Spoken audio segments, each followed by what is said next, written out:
a team member spotted an injured alien lying on the ground. Upon closer inspection, they realized these creatures had actually built weapons into their own bodies, all just to invade Earth. They had really gone to extreme lengths. One of the soldiers tried to finish it off with a shot, but the main guy stopped him.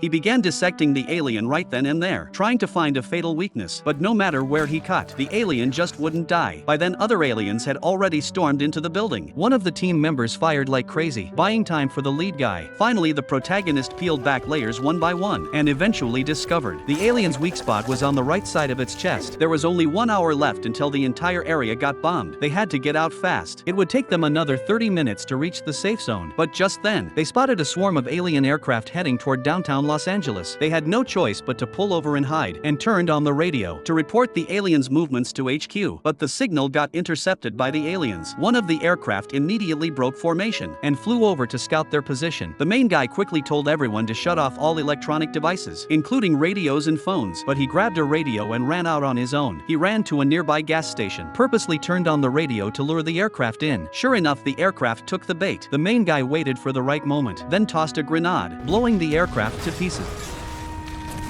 He went up to check the wreckage and discovered it was unmanned. Turns out the aliens had a massive command system coordinating all these drones. If they could find and destroy that command center, the military might actually be able to fight back. After hearing this, the female soldier said the Air Force Command had the same idea. They had picked up a signal earlier and were about to launch missiles, but the targets suddenly vanished, which meant all their efforts were for nothing. The car had just sped onto the overpass when they saw the bridge up ahead had been blown apart. Military tanks were exchanging fire with the aliens. The Marines immediately split up. One team escorted civilians down from the bridge. The other went to support the tanks. But it didn't take long before the tanks were blown to scrap metal. The main guy and his team decided to use plastic explosives. They had just planted them and were about to detonate when an alien machine fired around, blasting them off their feet. They lost the detonator, and the lieutenant was badly wounded. To make things worse, they were almost out of ammo. At this rate, they were all gonna die right there.